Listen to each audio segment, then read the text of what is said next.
Tua palavra é lâmpada para os meus pés, Senhor. Bem-vinda, bem-vindo ao nosso encontro com a palavra Lâmpada para os meus pés. O evangelho proposto para este domingo da Ascensão do Senhor. Conclusão do Evangelho de Jesus Cristo segundo Mateus. Capítulo 28, versículos 16 a 20. Naquele tempo, os 11 discípulos foram para a Galileia, ao monte que Jesus lhes tinha indicado. Quando viram Jesus, prostraram-se diante dele. Ainda assim, alguns duvidaram. Então Jesus aproximou-se e falou: Toda a autoridade me foi dada no céu e sobre a terra. Portanto, ide e fazei discípulos meus todos os povos, batizando-os em nome do Pai, e do Filho, e do Espírito Santo, e ensinando-os a observar tudo o que vos ordenei. Eis que eu estarei convosco todos os dias até ao fim do mundo. Amém. Irmãs e irmãos, estamos diante dos elementos que compõem a centralidade do mistério pascal. A partida de Jesus para junto do Pai, a ascensão do Senhor, é uma consequência natural do seu novo modo de existência como ressuscitado. Volta para junto do Pai. Significa estar plenamente em Deus.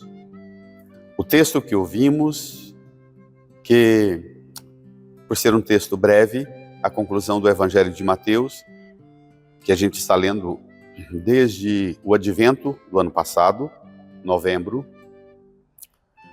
vale a pena uma comparação e um mergulho bom com muitos elementos do que já vimos do Evangelho de Mateus até aqui, a conclusão do seu texto. Estamos nesta conclusão. Os 11 discípulos foram para a Galileia, ao monte que Jesus lhes tinha indicado, através das mulheres. Este monte, tem muitos montes na vida de Jesus, um monte que Jesus indica.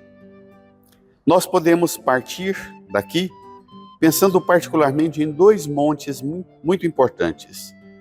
O primeiro, aquele monte das tentações.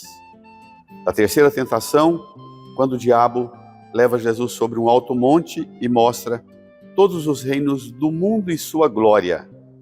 E diz a Jesus: tudo isso será teu se te prostrares diante de mim em adoração.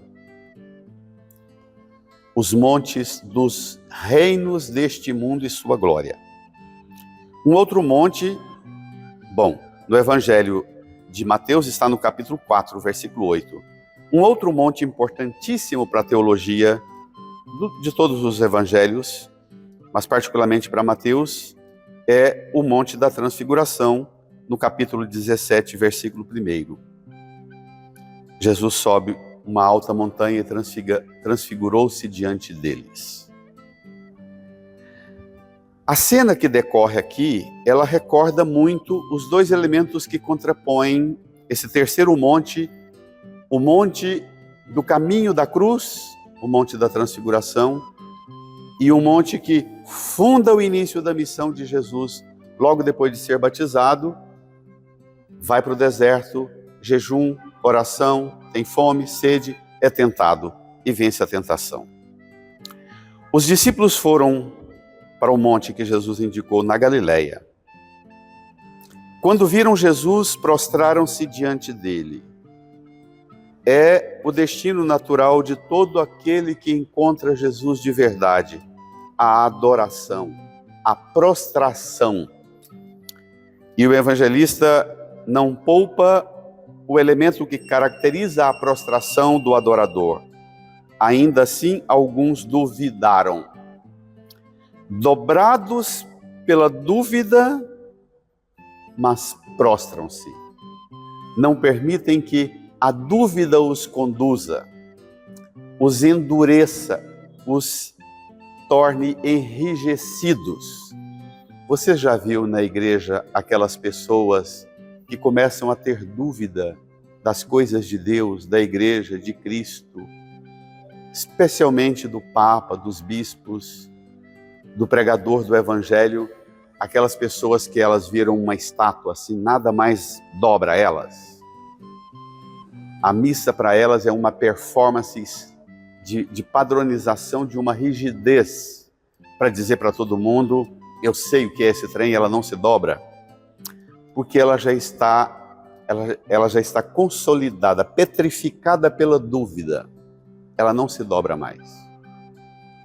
Se o padre disser ajoelha, se o pessoal do canto cantar e bater palma, ela fica rígida, solene, para dizer isso que vocês estão fazendo não pode, isso aí é um erro grave. Se todo mundo se ajoelha, ela continua assim, ela não prostra-se mais, ela não verga mais. A dúvida já a petrificou. Os discípulos aqui prostraram-se, ainda que tivessem dúvidas. Assim que eles prostram-se, Jesus se aproximou e falou com eles. Jesus se aproxima e fala, prostrados, deitados, com o rosto por terra, prostraram para adorar. Duvidam. Eles que tinham duvidado das mulheres e duvidado de Jesus, agora prostram-se diante daquela cena magnífica.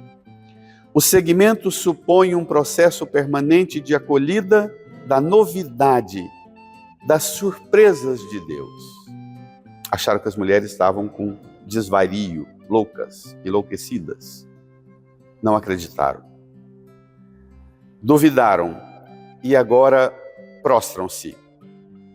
Jesus se aproximou e falou, toda a autoridade me foi dada no céu e sobre a terra. O demônio, quando levou Jesus sobre um monte muito alto, mostrou os reinos deste mundo e falou, e sua glória, e disse, tudo isso será teu, se te prostrares diante de mim, porque isso me foi dado.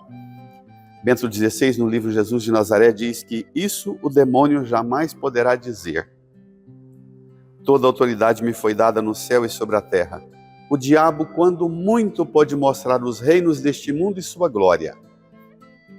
Olha o Vorcaro aí nessas semanas que nós estamos acompanhando com o império da pregação do Evangelho, dos evangélicos, da política, da justiça, do império da influência, dos amigos, da intimidade do telefone, das mensagens, combinando uma amizade com o império, com os reinos deste mundo e sua glória.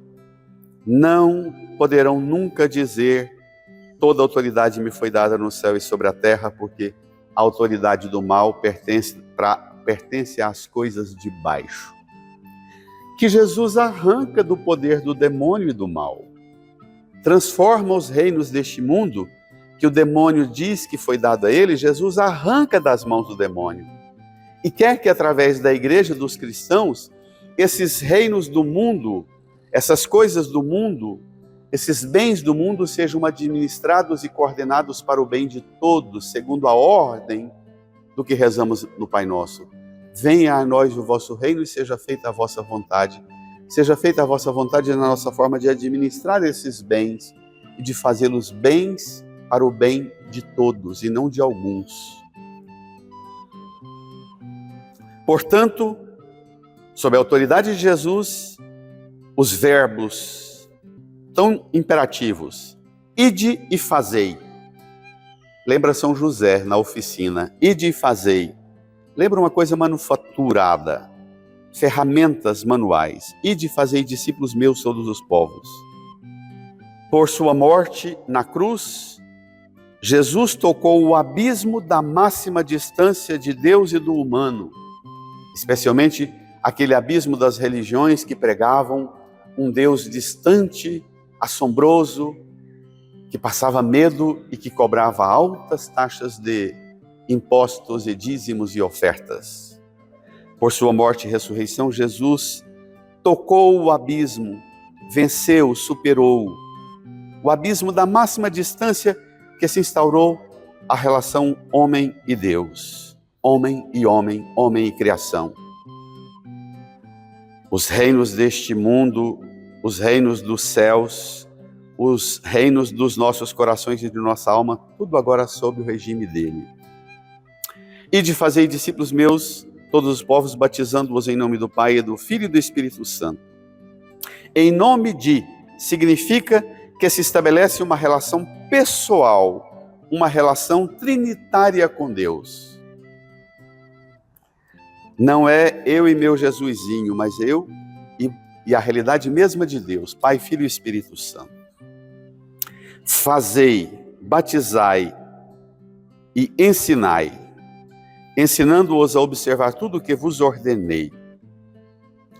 Por sua obra, Jesus realiza a ruptura desse abismo. E pela obra da igreja, o ressuscitado assume e cumpre todas as promessas divinas apresentadas pelo próprio Deus no Antigo Testamento e as supera. Portanto, irmãs e irmãos, ensinando-os a observar tudo o que vos ordenei.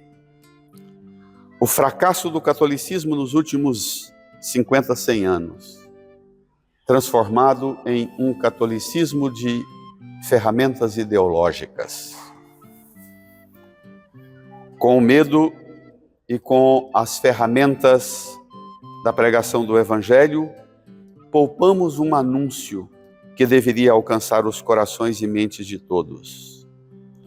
Muitos pais, particularmente de uma realidade de situação de conforto e bem-estar na vida dos filhos, passaram a não ter coragem de falar do Evangelho à altura do que o Evangelho exige, porque tinha medo de ser pesado para os filhos, de impor regras e normas para os filhos.